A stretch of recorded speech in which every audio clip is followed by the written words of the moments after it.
더위에 여러분, 제가 요즘 유튜브에서 간혹 뭘 보냐면 에어컨 종류를 봅니다. 우리 교회 1층과 2층은 인버터 에어컨입니다. 인버터 에어컨은 적정 온도를 설정하면 기계가 알아서 그 온도를 조절해 줍니다. 그래서 껐다 켰다 하면 전기가 많이 나가죠. 이건 뭐 90분 이상 만약에 자리를 비울 때 인버터를 그냥 켜놓아야 됩니다. 그리고 3층과 4층의 에어컨은 정속형 에어컨입니다. 무슨 말이냐면 온도를 최대로 낮춰가지고 시원하게 만들고 난 뒤에 꺼야 됩니다. 안 그러면 전기세 폭탄 맞아요. 그리고 절대 에어컨은 껐다 켰다 하면 안 됩니다. 그리고 필터를 청소해주면, 기사님들이 말이 필터를 청소하면 전기세를 30% 이상 절감할 수 있대요. 그래서 필터를 최소한 2주나 3주 한 달에 한 번씩은 청소 무조건 해줘요. 그리고 제일 중요한 게 실외기입니다. 실외기 먼지도 털어주고 물도 뿌려주고 그늘막으로 막아야 실외기가 전기가 많이 안 옵니다. 그리고 여러분들 기억하셔서 온도도 너무 낮게 하지 말고 온도도 26도, 27도, 28도 사이에 맞춰놓고 선풍기까지 틀어놓으면 진짜 시원하다고 합니다. 그리고 전기세 폭탄 맞을까봐 우리 권사님들 막 에어컨 안 틀고 선풍기로 사시는 분도 있을 건데, 여러분들 하여튼 이 더위를 잘 이겨내는 저와 여러분들 되시기를 바랍니다. 자, 우리가 첫 번째 생각한 게 1절에서 10절까지 이스라엘의 회복에 대해서 생각했습니다. 그리고 이스라엘의 회복과 두 번째가 뭐냐면 오늘 우리가 읽었던 11절에서 17절은 시온의 영광입니다. 이스라엘의 회복과 시온의 영광, 다른 말로 말하면 예루살렘의 영광, 또 신학적으로 표현하면 교회의 영광. 지금까지 바벨론에서 포로로 잡혀서 고생하는 이스라엘 백성들을 위로하고 새로운 소망을 주기 위한 이사야의 예언을 우리가 보게 되는데, 본 단락은 종말론적으로 완성될, 이게 중요한 말입니다. 종말론적으로 완성될 예루살렘의 영광을 중점적으로 묘사하고 있습니다. 이 모습이 어디에 나타나냐 하면 요한계시록에 나타납니다. 여러분, 그러니까 우리가 이사야서를 66장까지 볼 때 이사야서의 우리 결론적인 부분이 뭡니까? 메시아의 영광, 교회의 영광, 또 주님 나라의 영광을 보여주고 있다는 사실입니다. 자, 우리 말씀 찾아보도록 하겠습니다. 요한계시록 21장입니다. 요한계시록 21장. 자, 요한계시록 21장입니다. 요한계시록 21장. 참 제가 좋아하는 본문인데, 새하늘과 새 땅, 새 예루살렘을 묘사하고 있죠. 자, 21장 16절에서부터 21절까지. 오늘 우리가 읽었던 본문 내용하고 비슷한 내용이 나옵니다. 자, 16절부터 우리 15절부터 읽도록 하겠습니다. 15절부터 우리 21절까지 함께 21절, 자 21절까지 있습니다. 시작. 내게 말하는 자가 그 성과 그 문들과 성곽을 청량하려고 금갈대를 가졌더라. 그 성은 네모 많은 듯하여 장광이 같은지라. 그 갈대로 그 성을 청량하니 1만 2천 스타디움이요 장과 광과 호가 같더라. 그 성곽을 청량함에 144 규빗이니 사람의 청량 곧 천사의 청량이라. 그 성곽은 벽옥으로 쌓였고 그 성은 정금인데 맑은 유리 같더라. 그 성의 성곽의 기초석은 각색 보석으로 꾸몄는데 첫째 기초석은 벽옥이요, 둘째는 남보석이요, 셋째는 옥수요, 넷째는 녹보석이요, 다섯째는 홍만옥이요, 여섯째는 홍보석이요, 일곱째는 황옥이요, 여덟째는 노곡이요, 아홉째는 담항이요, 열째는 빛이 오리요 열한째는 청옥이요 열두째는 자정이라. 그 12문은 12진주니 문마다 한 진주요 성의 길은 맑은 유리 같은 정금이더라. 그 다음에 그 성 안의 모습을 이야기하고 있습니다. 우리 22절부터 27절까지 한 개씩 시작. 성 안에 성전을 내가 보지 못하였으니 이는 주 하나님 곧 전능하신 이와 및 어린 양이 그 성전이십니다. 그 성은 해나 달의 비침이 쓸데없으니 이는 하나님의 영광이 비치고 어린 양이 그 덕이 되시니라. 만국이 그 빛 가운데로 다니고 땅의 왕들이 자기 영광을 가지고 그리로 들어오리라. 성문들을 낮에 도무지 닫지 아니하리니 거기는 밤이 없습니다. 사람들이 만국의 영광과 존귀를 가지고 그리로 들어오겠고 무엇이든지 속된 것이나 가정한 일 또는 거짓말하는 자 결코 그리로 들어오지 못하되 오직 어린 양의 생명책에 기록된 자들뿐이라. 아멘. 자, 오늘 우리가 읽었던 한번 보세요. 오늘 11절 이사야 54장 11절 12절 보니까 너 공고하고 강둑에 요동하여 안위를 받지 못하는 자에 보라 내가 화려한 채색 옷으로 내 돌 사이에 더하며 청옥으로 내 기초를 쌓으며 홍보석으로 내 성첩을 지으며 성유석으로 내 성문을 만들고 내 지경을 다 보석으로 꾸밀 것이며 라고 말씀하고 있습니다. 이 연의 말씀이 요한계시록에 그대로 나타날 뿐만 아니라 그대로 될 것임을 우리는 기억해야 합니다. 하나님의 백성이 장차 누릴 영광을 보석으로 만들어진 아름답고 빛난 건물로 비유하고 있는 것이 참으로 인상적인 장면을 보게 됩니다. 또한 두려움이 사라지고 승리와 평안, 그다음 안정이 충만한 은총의 상태를 표현하고 있습니다. 이러한 내용은 성경적 사고의 표현으로서 교회의 모습을 예표하고 있다고 하는 사실을 보게 됩니다. 교회의 모습. 여러분, 우리 지상교회는 완전한 교회입니까? 지상교회는 완전하지 않습니다. 지상교회는 불완전합니다. 왜냐하면 거기에 있는 가족들이, 구성원들이, 성도들이 죄인들이기 때문입니다. 그러면 천국교회는, 천상교회는 어떻습니까? 완전한 교회죠. 왜? 거기는 죄인들이 없습니다. 어린 양의 피로 씻음을 받고 구원받은 의인들만 있는 곳입니다. 오늘 뭐라 했어요? 요한계시록 우리 21장 마지막 절에 거짓말하는 자들 아시죠? 요한계시록 21장 7절 이기는 자들만 들어가고 8절이 뭡니까? 거짓말하고 속이고 그 쭉 나오죠. 둘째 사망에 참여하리라. 그리고 오늘 21장 마지막 절에 어린 양의 생명책에 기록된 자들만 어떻게 해요? 새 하늘과 새 땅, 새 예루살렘. 이사야가 선포하고 있는 이 새 하늘과 새 땅, 새 예루살렘에 들어갈 수 있는 것은 하나님의 자녀, 하나님의 백성들밖에 없다고 하는 것을 우리에게 보여주고 있습니다. 자, 한번 보세요. 자, 요한계시 다시 한 번 더 요한계시록 자 21장에 보시기 바랍니다. 이기는 자와 자 7절에 보니까 뭐라고 되어 있어요? 이기는 자는 이것들을 유업으로 얻으리라. 나는 저의 하나님 되고 그는 내 아들이리라. 그러나 두려워하는 자들과 믿지 아니하는 자들과 흉악한 자들과 살인하는 자들과 행음하는 자들과 술객들과 우상 숭배자들과 모든 거짓말하는 자는 불과 유황으로 타는 못에 참여하리니 이것이 둘째 사망이니라.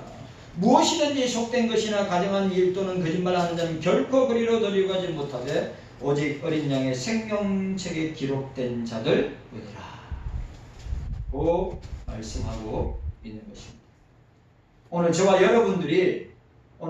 여러분들이 그런 주님의 자녀고 어린 양의 피로 씻음을 받고 구원받은 주님의 백성인 줄로 믿습니다. 아멘. 여러분들 그렇게 믿고 고백해야 됩니다.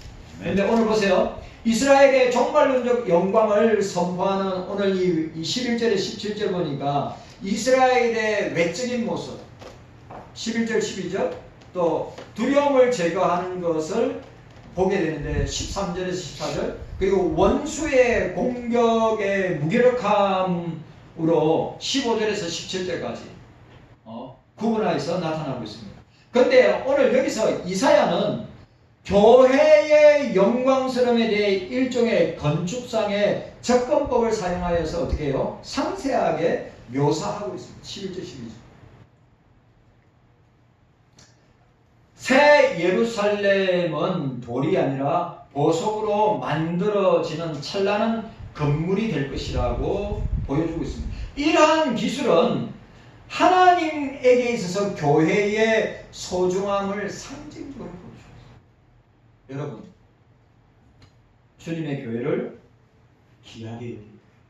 아멘. 우리 경서교회가 79년 11월 25일 날 세워졌는데 여러분, 수많은 교회들이 문 닫고 사라지고 있습니다.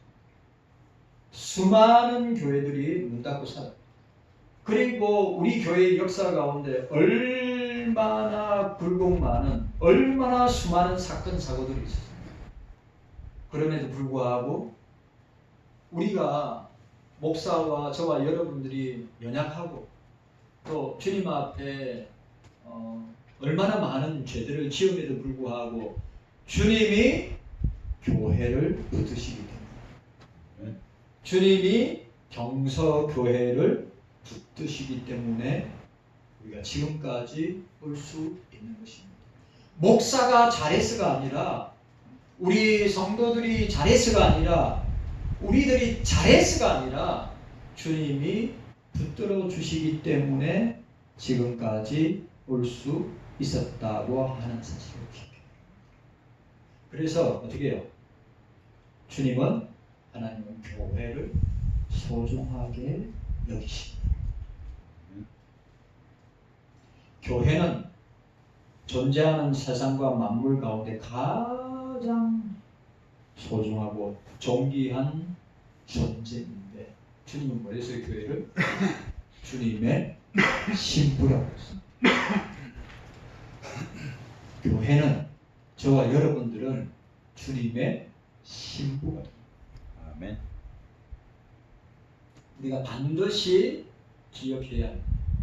자, 우리가 첫 번째로 뭐요? 교회의 영광스러움에 대해서 이사야는 건축상의 접근법을 통하여서 교회를 설명하였습니다. 자, 두 번째로 보니까 이사야는 교회의 견고함에 대해서 선포하고 있습니다. 여러분, 교회는 쓰러지지 않습니다.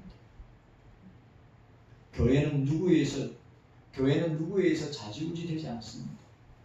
교회는 삼일체 하나님이 다스리고 통치하고 붙들고 계십니다. 인간에 의해서 사람에 의해서 좌지우지 되는 것이 아닙니다. 교회는 계층 멤버들에 의해서 아니면 핵심 멤버들에 의해서 좌지우지 되는 것이 아니라 아니면 개척한 목사에 의해서 좌지우지 되는 것이 아니라 주님이 교회를 붙들고 계신다. 아멘. 우리가 이거 잊으면 안 됩니다. 그리고 우리가 기억해야 될 것은 하나님은 교회를 사랑하신다. 하나님은 주님은 교회를 자기의 신부로 생각하신다. 주님은 교회의 영광을 소중하게 여기신다. 그리고 오늘 두 번째로 저와 여러분들이 보고 있듯이 교회는 견고하다. 교회는 흔들리지 않는다. 아멘. 한번 보세요. 저 다음 목사가 어떤 목사가 될지 모르지만 저의 기도 제목은 계속해서 바톤을 이어서 우리 자식들이, 우리 자녀들이, 우리 개척 멤버들, 그리고 지금 우리 부모님 세대들이 목사와 함께 경석교회를 섬겼다면 우리 자녀 세대들이, 다음 세대들이 이어나가게 될 것입니다. 특별한 문제가 없으면 경석교회는 그렇게 주님이 어떻게 해요? 견고하게 붙들어 주셔서 인도해 주실 것이랍니다. 우리의 연약함과 우리의 부족함과 우리의 죄성이 있지만은 우리가 이 사실을 기억해야 한다는 사실입니다. 교회는 원수들의 치열한 공격에도 불구하고 결코 무너지지 않는다.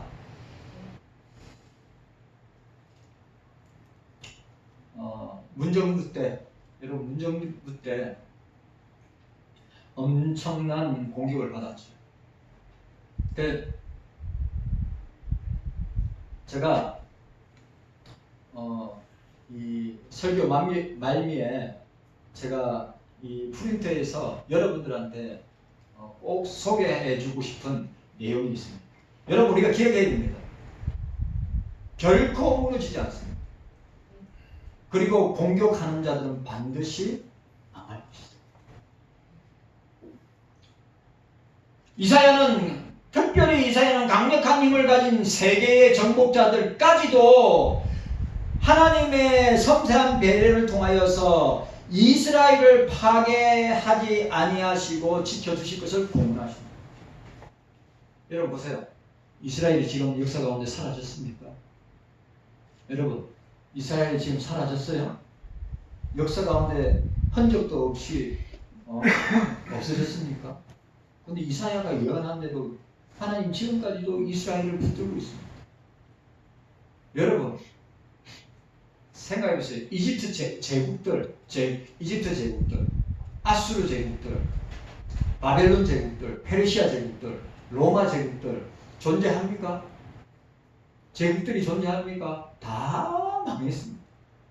그냥 역사의 유물들만 남아있습니다. 그런데 이스라엘은 역사에 유물로만 남아있고 나라는 없고 국민들은 없습니까? 아니죠. 이사야는 말하고 있는 거예요.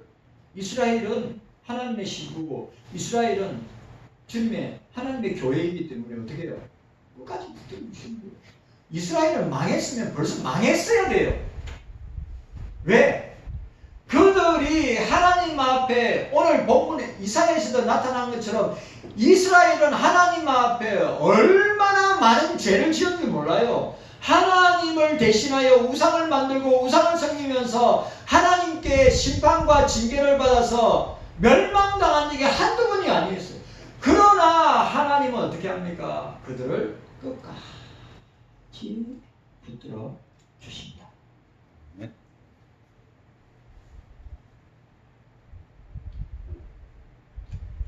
원수들의 공격을 성경적으로 퇴치할 수 있는 교회의 권능을 보여주기도 합니다. 보세요. 이스라엘이 교회란 말이에요. 여러분 얼마나 많은 나라와 민족들에게 공격을 당했어요. 이스라엘. 또 멸망도 당했죠.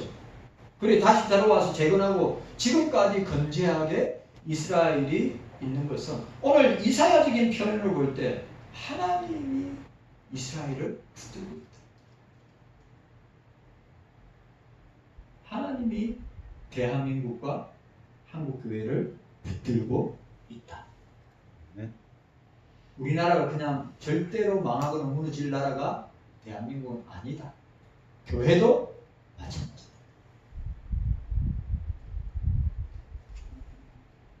깨닫는 은혜가 저와 여러분들에게 있기를 바랍니다. 세 번째로 이사야는 교회의 영광, 두 번째 교회의 견고함. 경서교회 함부로 하면 안 됩니다. 경서교회 작다고 함부로 생각하고 함부로 판단하고 함부로 대하면 안 됩니다. 여러분 절대로 주님의 교회 주님이 다 보고 계십니다. 네. 목사를 장로님을 성도들을 판단하고 정죄하고 미워하고 그 결과를 갖다가 나타내는 것은 주님이 하시는 거지 우리가 하는 것이 아니란 말이에요. 여러분 제가 여러분한테 또 건면하고 또 부탁합니다. 목사가 부족해도 연약해도 또 시무 목사나 시무 장로님이 우리가 사람이기 때문에 실수할 수 있지만 여러분 그걸로 빌미와 공격거리를 삼아서 서로 반목하고 시기하고 질투하고 싸운다면 그건 누가 좋아하겠어요? 사람이가 좋아하고 마귀가 좋아하는 거죠. 여러분 꼭 기억하세요. 목사에 대한 비판과 판단과 결과는 주님의 손입니다. 장로님도 마찬가지고 안수집사님, 권사님들, 우리 경서교회 가족들을 판단하고 그 판단의 결과를 내는 것은 주님이 하시는 것입니다. 아멘. 우리 진짜 조심해야 됩니다. 라고 하는 것을 저와 여러분들이 꼭 기억하셔야 됩니다. 자, 세 번째, 이사야는 교회의 어려움에 대해서 설명합니다. 자, 따라합시다. 교회의 영광. 교회의 영광. 따라합시다. 교회의 견고함. 교회의 견고함. 세 번째, 교회의 어려움. 따라합시다. 교회의 어려움. 교회의 어려움. 이사야는 교회에 대해서 설명하고 있습니다. 교회는 하나님의 은총과 무조건적인 용서를 받음으로써 정죄를 당하지 않고 어렵다 여김을 받는 것입니다. 여러분, 저와 여러분들이 어렵다고 인정받을 만한 사람이 있습니까? 선한 자 아무도 없더라고요. 어려운 자 아무도 없어요. 주님이 우리를 선하게 보시고 어렵게 여기시기 때문입니다. 오늘 여기 보세요. 오늘 마찬가지입니다. 예?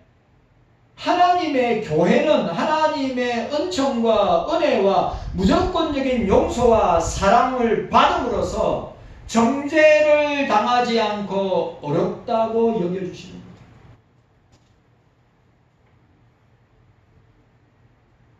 그래서 저와 여러분들이 하나님의 기업을 물려받은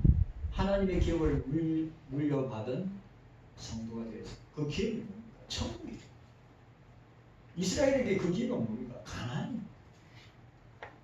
여러분, 우리가 하나님의 주님의 눈높이에 맞지 아니하면 우리가 망해도 벌써 망해 있을 텐데 어떻게 하십니까? 주님이 우리가 부족해도 우리가 실수와 허물이 많고 연약해도 주님은 우리를 어렵다 여겨주신다. 그 근거는 주님의 무한하신 은혜와 은총과 용서와 긍휼과 자비와 사랑 때문이다. 아멘. 라고 하는 것입니다. 허물과 죄로 가득 찼을지라도 예수 그리스도의 대속으로 인하여 깨끗함을 얻기 때문에 하나님의 상속자로서 부족함이 없는 것입니다. 맞지? 우리가 인간적으로 보면 허물 많고 죄 많고 부족한 것 투성이지만 주님 앞에서 주님이 하나님이 나의 영적인 부모이고 내가 주님의 영적인 자녀를 볼 때 그 하나님 아버지가 우리를 볼 때 우리의 부족한 것만 봅니까? 우리의 연약한 것만 봅니까? 우리의 잘못한 것만 봅니까? 우리를 사랑스럽게 바라보십니다. 부족해도 연약해도 실수 많아도 허물 많고 죄 많아도 우리를 어떻게 하신다고요?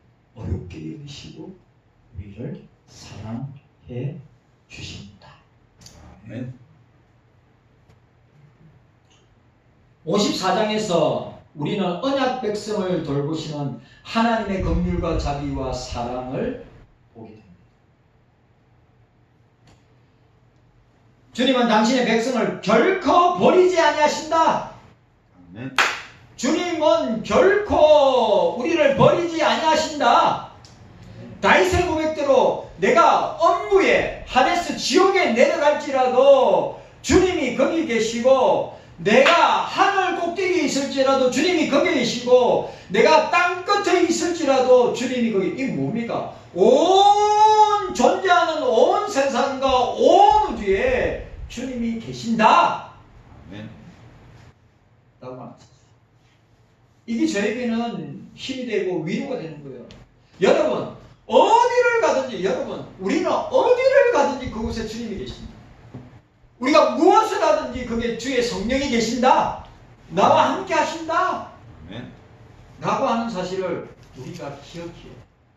여러분, 주님이 나와 함께 하십니다. 아멘. 여러분, 주님이 나와 동행하시고 나를 통해서 연약해도 부족해도 나를 통해서 일하시고 역사하신다.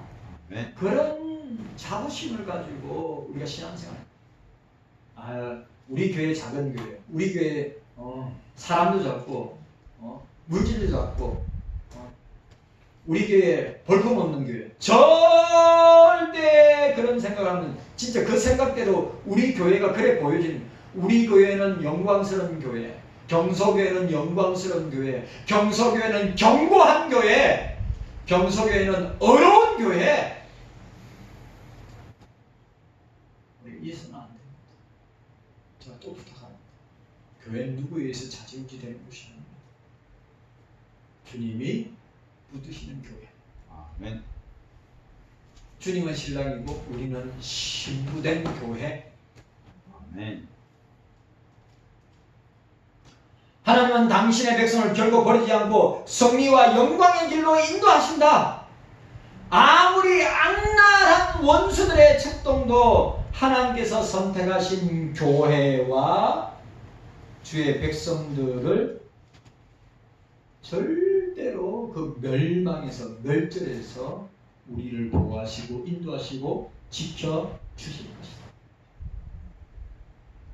그러므로 우리 경서교회 성도들은 주님의 은혜와 용서와 사랑을 확신하면서 우리에게 닥쳐오는 고난과 환난과 핍박과 이루 말할 수 없는 어려움들을 우리는 기도와 말씀과 예배와 또 오늘 성령께서 우리와 함께 하심을 믿고 이겨나가는 저와 여러분들이 되시기를 바랍니다. 아멘. 이사야는 그걸 보고 있습니다. 이사야는 계시록에 나타난 교회를 보고 우리들의 종말을 보고 이스라엘의 종말을 보고 저와 여러분들의 종말을 내다보면서 오늘 이 말씀을 우리에게 선포하고 있습니다. 자, 이스라엘은 회복될 것이다. 이사야 64장. 그리고 시온의 영광, 교회의 영광, 저와 여러분들의 영광, 경서교회의 영광, 경서인들의 영광, 경서교회의 경고함, 경서인들의 경고함, 경서교회의 어려움, 경서인들의 어려움을 누가 주십니까? 삼일차는 주님께서 주십니다. 아멘. 깨닫는 은혜가 저와 여러분들에게 있기를 주님의 이름으로 축원합니다. 아멘. 자, 보세요. 장로님, 제가 어저께 우리 지금 한국 로잔대회 반대 목회자 대표가 우리 예술한계 조동래 목사님인데, 요번에 한국 WEA 반대 목회자 연합 대표도 조동래 목사님인데, 그 목사님은 2020년도에 고발당했습니다. 소송을 당했어요. 소송을 당했는데 장로님 2020년 7월에 2020년 9월에 소송을 당했어요. 지금 몇 년입니까? 21년, 22년, 23년, 24년, 25년. 5년이 지났는데도 재판을 하고 있어요. 그 5년이 지난 재판을 하고 있는데 다 모든 교회들 다 패소. 그 목사님들 다 패소했는데 어저께 고법 1심 판결이 나왔는데 무죄 선언을 받았다는 거예요. 처음이래요. 다 패소했는데. 그래가지고 기뻐가지고 내고 뭐래? 윤목사, 내가 이 소식을 제일 먼저 우리 가족들한테 전하지 않고 윤목사 당신한테 알리는 거요. 그러면서 너무 기뻐가지고 내한테 전화가 온 거예요. 그래서 그 판결문 있잖아요. 판결문을 어저께 자기가 너무 감격했다는 거예요. 그러니까 주님의 기적이라는 거예요. 왜냐하면 다 교회들마다 성수한 교회가 다 패소를 했으니까. 그런데 자기가 어저께 판결을 내린 판사가 진짜 정의로운 판사, 진짜 제대로 된 판사 같다고. 왜? 판결문을 읽어보면 이 사람이 얼마나 고민하고 생각해서 쓴 판결문이나 알 수 있어요. 그래 마치고 이제 재판 끝나고 나한테 판사한테 진짜 당신은 어려운 판사 같다고, 너무 감사하다고 그렇게 인사했다는 거예요. 근데 걱정된다는 거예요. 이런 판결을 내리고 국가의 불이익을 지금 뭐 사법권 완전 무너졌으니까 국가의 걱정된다고 판사님 당신 걱정된다고 이렇게 판결 내리가지고 그래 여러분 1심에서 무죄 선언을 받았는데 그럼 2심에 들어갈 거 아니에요? 그래 1심에서 검사가 졌잖아요. 졌으니까 검사가 바로 항고한다고 합니다. 어디까지 갑니까? 1심, 2심, 3심까지 갑니다. 그래 무죄 선언 받은 것에 대해서는 이루 말할 수 없이 기쁜데 네 1차만 끝난 거예요. 2차 뒤집어질 수 있고 3차도 어떻게 되는지 모르겠어요. 자, 제가 또 감격하셔가지고 판결문을 내한테 보내더라고요. 또 PDF 파일로. 자, 여기 보니까 사건이 뭐 2022로 되어 있고요. 감염병의 예방 및 관리에 관한 법률을 위반 이렇게 되어 있습니다. 검사가 나 있고 변호사가 나 있고 1심 판결 피고인에 대한 무죄 판결 요지를 공시한다. 그 다음에 이유 이제 주문 다음에 판결이 나오고 주문 다음에 이유가 나옵니다. 1번 공소 사실의 요지. 공소 사실이 뭐냐 하면 몇 년도 여기 보니까 2020년 8월 23일 범행 2020년도 9월 4일 2020년 9월 6일 범행이라고 그러네. 범행. 그 다음에 2020년 9월 13일 범행. 쭉. 그럼에도 피고인은 2020년 9월 13일 10시 10분경에 예술한교회에서 27명의 신도들과 함께 대면 예배를 진행하여 위 중앙사고수습본부장의 집합 제한 조치를 위반하였다. 그 다음에 2번이 뭐냐면 판단입니다. 여러분 원래 여러분이 고소고발 당하면 이렇게 나온다. 이런 순서는 진행하는 겁니다. 판단, 형법 20조는 사회 상규에 위배되지 아니하는 행위를 정당한 행위로 위법성이 조각되는 사유로 규정하고 있다. 위 규정에 따라 사회 상규에 의한 말이 너무 어려워요. 정당 행위를 인정하려면 첫째, 그 행위의 동기와 목적의 정당성. 둘째, 행위의 수단이나 방법의 상당성. 셋째, 보호이익과 침해이익과 법익 균형성. 넷째, 긴급성. 다섯째, 그 행위 외에 다른 수단이나 방법이 없다는 보충성 등의 요건을 갖춰야 하는데 위 목적, 동기, 수단, 법익 균형, 긴급성, 보충성은 불가분적으로 연관되어 하나의 행위를 이루는 요소들로 종합적으로 평가되어야 된다. 자 이렇게 했습니다. 그 다음에 쭉 설명하고 기록에 의하면 피고인이 보건복지부 등 비대면 예배만을 허용하는 집회 제한 조치를 위반하여 대면 예배를 진행한 사실은 인정된다. 그 다음에 다부터가 중요해요. 그러나 다음과 같은 사정들 앞에서 본 법리에 비춰보면 피고인의 행위는 그 동기와 목적과 수단, 의사, 결과 등 재반 사정에 비추어 사회 통념상 허용될 만한 정도의 상당성이 있는 것으로 위법성이 인정되지 않는다. 자, 1번이 중요해요. 종교의 자유는 양심의 자유 등과 더불어 우리 헌법이 최고의 가치로 상정하고 있는 도덕적, 정신적, 지적 존재로서의 인간의 존엄성을 유지하기 위하여 기본적으로서 다른 기본권에 비하여 보다 고도로 보장되어야 됩니다. 여러분, 방역법, 질병법은 헌법의 하위법이죠. 근데 하위법이 어떻게 했습니까? 헌법을 고발한 거나 마찬가지죠. 근데 이 판사는 이 판사의 종교가 로마 천주교라고. 근데 판결문의 내용을 보면 진짜 고민 많이 하고 쓴 판결문이라는 것을 알 수가 있어요.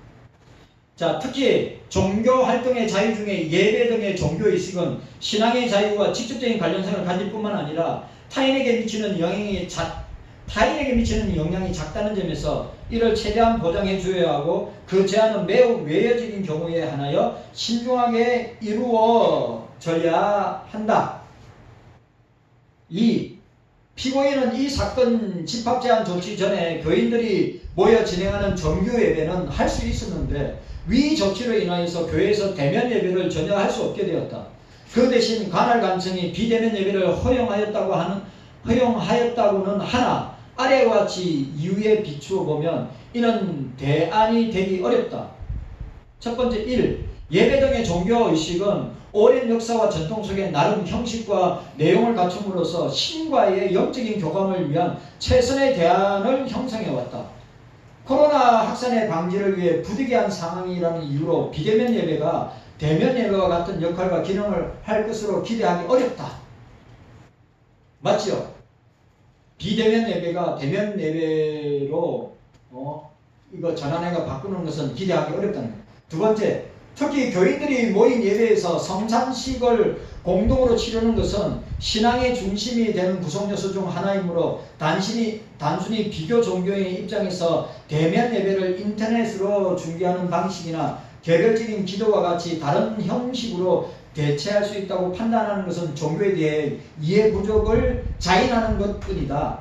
세 번째, 대면 예배의 금지는 비종교인의 입장에서는 그 무게를 실감하기 어려울 수도 있지만 종교인의 입장에서는 핵심적인 종교의식인 예배를 금지한다는 점에서 존재 자체의 본질적인 문제에 해당된다.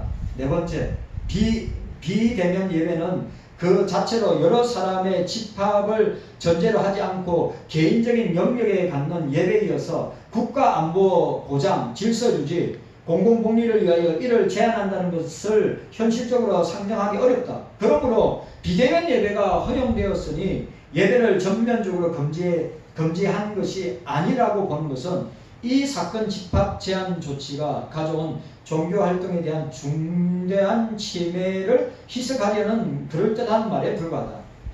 피곤의 행위는 이 사건 집합 제한 조치로 인하여서 사실상 예배가 전면적으로 금지된 상황에서 종교의 자유의 본질적 침해를 막고 이를 지켜내기 위하여 이루어진 것으로 그 동기나 목적의 정당성을 충분히 인정할 수 있다.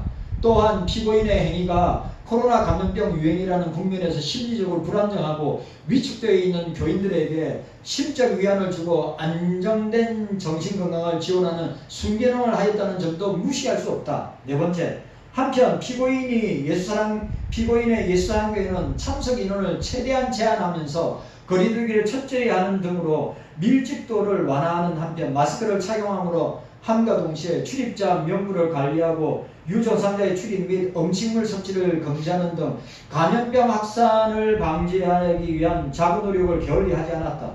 이는 당시 피고인의 예수사랑교회 등 종교시설과 함께 중위험시설로 분류되어 있었지만 전면적인 집합의 금지가 내려지지 않았던 식당이나 결혼식장이나 영화관이나 장례식장 등에서 이루어지는 방역수칙에 준하는 정도이다. 이와 같은 측면에서 피고인의 행위가 그 수단이나 방법의 상당성을 충족하였다고 볼 여지도 충분하다. 그 결과 실제로 피고인의 예수사랑교회에서 진행된 대면 예배로 인하여 코로나 감염병 확진자가 발생하지 않았다. 다섯 번째, 이 사건 집합 제한 조치가 내려진 당시에는 대면 예배가 감염병의 발생과 유행에 상당한 위험이 되고 기존 예방 조치만으로는 감염병의 확산을 차단하는데 부족하다는 점이 코로나 확산세나 종교시설과의 관련성에 대면 예배의 위험성 등에 대한 전문적인 조사와 논의는 전혀 이루어지지 않았다.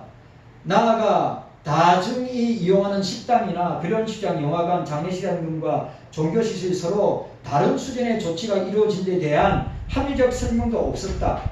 즉 피고인의 행위로 침해되는 공중보건상의 위험은 매우 막연하고 불분명하였던 반면 피고인이 보호하고자 하는 종교의 자유라는 법익의 침해의 정도나 가능성은 현저하고 명백하였다. 자, 결론. 그렇다면 피고인의 행위는 형법 제20조의 정당행위에 해당하며 범죄가 되지 아니하므로 형사소송법 제325조 전단에 따라 무죄를 선고하되 형 제54조 2항 본문에 따라 무죄 판결의 요지를 공시한다. 그렇게 재판이 1차 재판이 끝나게 됐습니다. 그래 여러분, 우리가 세상의 법 앞에 우리가 법을 지키면서 또 교회 법을 우리가 지키면서 신앙생활하고 믿음생활하고 예배 생활할 때 우리는 아무런 문제가 없다고 하는 사실을 기억하십시오. 그래, 우리가 이런데 너무 우리가 주눅들지 말고, 하기서 우리 경서교회는 코로나 2020년 1월부터 우리가 코로나 해제될 때까지 2024년도 우리가 해제될 때까지 우리가 모여서 예배드리고 또 우리가 해야 될 사역들 다 정리한 거죠. 그래, 아마 다시 이러한 일이 다시 일어날 가능성이 매우 높습니다. 그렇기 때문에 저와 여러분들이 이런 모습을 보면서 절대로 우리가 두려워하지 말고 강하고 담대함으로 나아가는 저와 여러분들 다 되시기를 주님의 이름으로 축원합니다. 아멘. 주님 감사합니다. 우리의